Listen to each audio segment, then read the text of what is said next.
Over 10% of Israelis face significant food insecurity, meaning their financial distress causes their families to frequently lack food. Joining us now in the studio is Goldie Sternbuch, the Director of Overseas Relations for Meir Panim, an organization that is combating this very issue. Thank you so much for joining us. Now, first, Goldie, I'd like you to give us some background and statistics as to the hunger and poverty that many are facing here in Israel. So Israel is a country with 8.5 million people. Yes. The official statistics, which came out at the end of 2016, point to a very problematic number in terms of poverty and social isolation. We speak about 8.5 million citizens, of which I have 460,800 families living below the line of poverty. Wow. 1.7 and some million adults living below the line of poverty. 764,000 kids, which is almost 1 million children. That is a crazy number. When you think that it's a country of 8.5 million. When we think that it's a country of 8.5 million, and when we think that it's a country which does so well for itself. We export defense, medicine, agriculture, high tech. How could this be the case? And people come to us and say, that's not the Israel that we know. We know hotels, we know beaches, we know great food.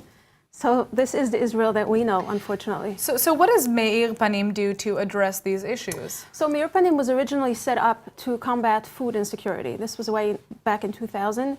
It was supposed to be a very small, unambitious, family-run project. But unfortunately, terror hit in 2001. Terrorism was up, tourism was down, the economy took a big bad hit. And today, 17 and some years later, we feed close to 2,000 people every day. Wow. But as we evolved with time, we realized that food is very important. We all need to eat every single day. Nutritious, hot food, which we serve at our restaurants. You can see the pictures. And these are free restaurants for people in need, essentially, These are free restaurants. Anyone can come in. You and I can walk in, and people always ask us if anybody is invited, then people must be taking advantage of your service. Well, absolutely. And I mean, it's not, people have this image in their head of who would be going to these restaurants, but there are people of all backgrounds, Olim Chadashim, who have it rough when they come here. There's really kind of a wide range of people who are using your services. The spectrum is so enormous, but ultimately, you and I, when we're hungry, we don't walk into a soup kitchen because we know that there's food waiting. Right. So people who come are either physically in need, sometimes emotionally in need, sometimes socially in need.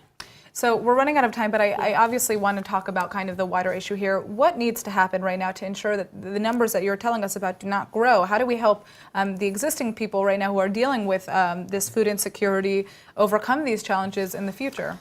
Well, it's a very good question. How do we help those who are already inside that cycle of poverty and make sure that this doesn't grow wider? Right. So what we've come to realize is that education is key here. We need to help the next generation and the generation after that.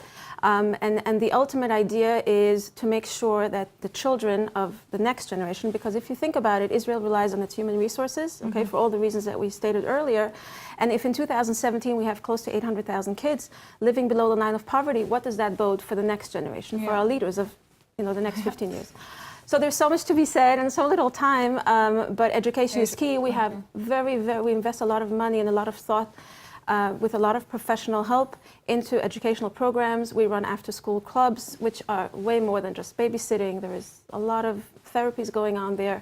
We partner with the IDF. We bring them role models from the army, from colleges, from university. We have the police force involved. We have MDA involved. We have the army. Yeah, I mentioned the army. So. A very right range. Well, I mean, education, like you said, is key. And for those of our viewers who are interested in learning more about your organization, perhaps volunteering, they should check out your website, right? They'll meet volunteers from all over the world. Check our website. All right, Goldie. Well, thank you so much for coming in and telling us about this very important issue.